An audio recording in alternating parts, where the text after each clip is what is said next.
Hello, good morning friends. I am Dr. Anupama Prakash Paul. Today we will have a lecture on the mode of the discourse. This lecture is specially arranged for the students of third year BS students from the Department of English. Today we will have a discussion on the two types of mode such as spoken and written mode. The intention behind creating this video lecture is that the students can get identify about the features of the spoken mode and written mode. First of all, we will see the spoken discourse, where this particular kind of discourse it has the important features with the help of which we can identify it. The first feature that a discourse has is inexplicitness. This kind of feature it is generally found in the spoken discourse. So we can say that this is one of the most important feature of spoken discourse with the help of which we can easily identify it. This feature it is referring to the clarity of the message. Most of the time in spoken communication or in the spoken discourses we do not have the clarity of the messages, and this also has the reference with the body language. Generally, in spoken communication, we use one particular kind of body language. With the help of body language, we can convey most of the messages. So this refers to inexplicitness, which generally we find in spoken type of discourses. The second feature that we mostly find in the spoken discourse is the absence of clear sentence boundaries. Most of the time, the sentences which are used in spoken communication, these are incomplete sentences, and all these sentences they do not have clear sentence boundaries. So this is one of the most important feature, and we can easily point out it. The third feature that we generally found in spoken discourse is repetitiveness. This refers to the repetition of some words without any intention. The speaker uses some repetitive forms of the words. We can say that these are mere repetitions. These do not convey any message, and such kind of feature we mostly find in spoken communication. The next feature that we found in spoken discourse is interacting features. These interacting features refers to, or the intention of the using this interacting feature is to interact with the with the uh, with the listeners. As we know that spoken communication is two-way communication. So most of the time there is interaction between the speaker and the listener, as it is face-to-face interaction. So such kind of features are mostly found in spoken communication, where if the listener is not getting the point what the speaker is conveying, at that time the speaker uses these interacting features. So this can be one of the most important feature of spoken discourse. Then the next feature that we generally found is monitoring features, where we can say that as the speaker wants the attention, the complete attention of the listener, he uses these monitoring features. He wants the attention of the listener so that the message can be conveyed clearly. So such kind of features are mostly used by the speaker in the spoken discourse. Then the next feature that we generally found is simple sentence structure, where in spoken communication all the sentences which are used in the spoken kind of discourse is the sentences. These are simple sentence and these are short sentence, where we can say that all the sentences they have similar structure and they are very easily conveying the messages which the speaker wants to convey. Then the next feature that we find is informal language. In spoken communication, mostly the speaker is using informal language, where no any fluency that we can find in the language which is used by the speaker. So you can say that as this is informal communication, most of the time the speaker uses informal language, and we can say that as it is a face-to-face interaction, most of the time we use informal language. And the next feature is no punctuation marks, where in spoken communication we mostly find the absence of punctuation marks, with the help of which you can easily say that this is a spoken discourse. So you can say here that all these 8 to 9 features, they are referring to the spoken discourse. With the help of these all features, you can easily identify that this is the spoken mode. Now on the other hand, we have the features of written discourse, where you will see that all these features, these are exactly opposite to the spoken discourse. So you can say that if a spoken discourse possesses the feature of inexplicitness, at the same time written discourse possesses explicitness. So you can say that all the opposite features of the spoken discourse are found in written discourse. So the first feature that we generally found in written discourse is explicitness, where you can say the message is clearly conveyed to the listener, or you can say the audience or the readers.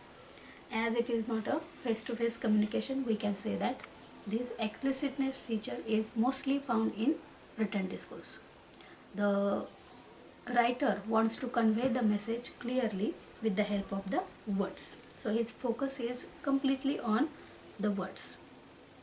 The second feature that we generally found in written discourse is clear sentence boundaries, where you can say that all the sentences which are present in the written discourse is having a complete meaning, and all those sentences, they have the sentence boundaries with full stop. So you can easily identify that there are the sentences which has the beginning and the end, proper end, which convey the clear meaning or complete meaning. The third feature that we generally found in this written discourse is absence of repetition. Not a single word is repeated in the written discourse, as it is strictly prohibited in the written kind of discourse. So you can say that like spoken discourse, we do not use a mere repetition in written discourse. So this is one of the important feature of written discourse. Then the next feature that we generally found in written discourse is there is absence of interacting features, where we can say that these interacting features are completely absent in the written discourse, and as there is one-way communication, we do not have any kind of interacting features in the written discourse. The writer and the readers, they are not in front of each other, so there is no any need of using interacting and monitoring features. So you can say that in written discourse we generally have the absence of interacting features and monitoring features. The next feature that we generally found in the written discourse is complex sentence structure. Now the sentences most of the time that we find in written discourse is the complex sentence structure, where the sentences which are used in written discourse are highly complex, where you can say the sentences are framed in such a manner so that the readers can be confused, or they can have the complexity of the sentences. For example, a sentence may have inclusion of so many other sentences within one sentence. Some sentences are included in complexities. So you can say the complexity is found in the sentences which are used in written discourse. Then the next feature that we mostly found in written discourse is fluency. All the sentences which are used in written discourse, they are accurate and they are fluent, as it is a standard standard discourse, you can say that fluency is most of the important feature of written discourse, and we can easily identify with the help of the features which we generally found in written discourse. Then the next feature that we find in the written discourse is use of formal language. The writer, he mostly use the formal language in such kind of communication, where if we take the example of official communication, we have to use a formal language. For example, in spoken communication, as informal language is used, as it is a two-way communication, but here in written communication, as there is one-way communication and the writer is completely unaware about the reader, so we can say that all the readers are strangers to him, so he has to use formal language, and as the audience or the readers, they are completely unknown to him or strangers to him, he mostly uses a formal language. And the last feature that we generally found in written discourse is the use of punctuation marks. Most of the time in written discourses, you find the examples like capitalization, full stops, commas, semicolon, colon, all these type of punctuation marks are mostly found in written discourse. So you can easily point out that this is a particular kind of written discourse. So from this you can easily identify that how we can distinguish between written and spoken discourse. So all of these 8 to 9 features, they represent that every discourse, it may be a written or spoken discourse, it has these kind of features. And if you want to identify the mode of that discourse, you have to go through it.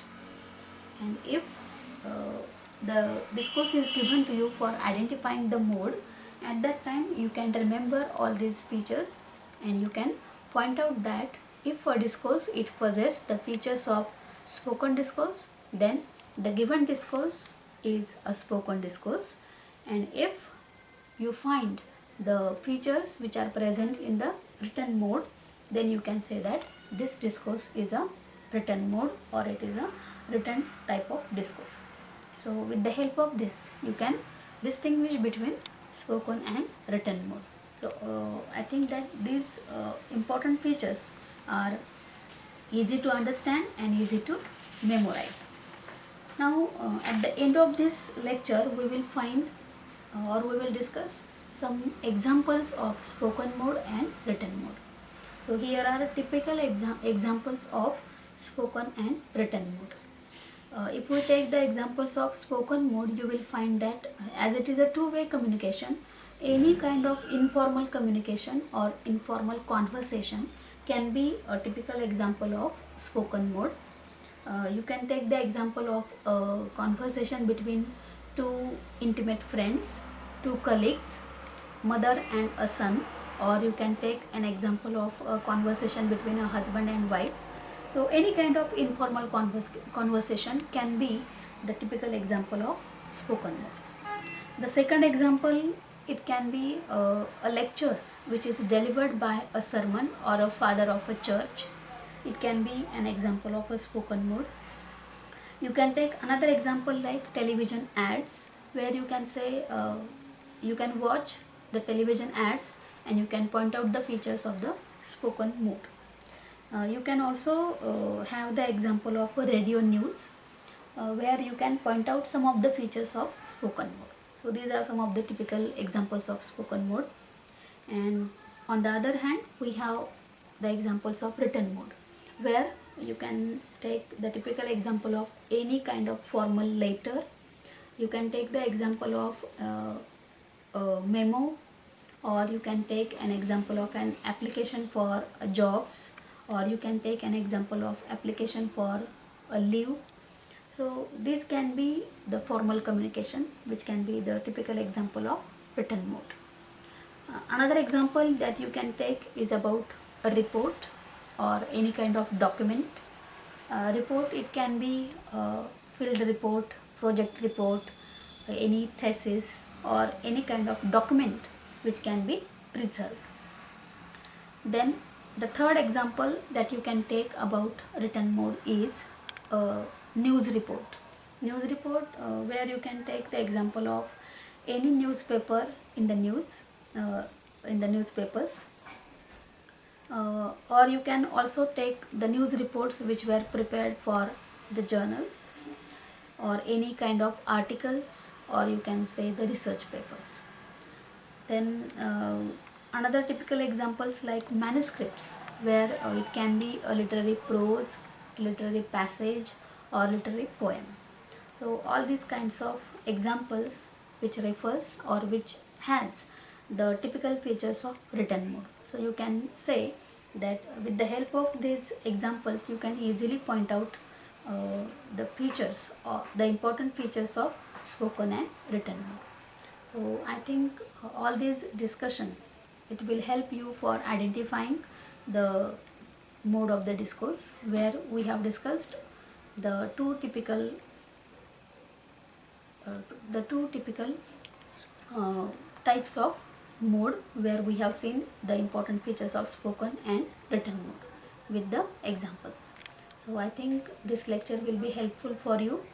So enjoy this lecture, and please feel free to give your suggestions, and if you have any doubts you can ask me on my blog or on my email ID. Thank you very much.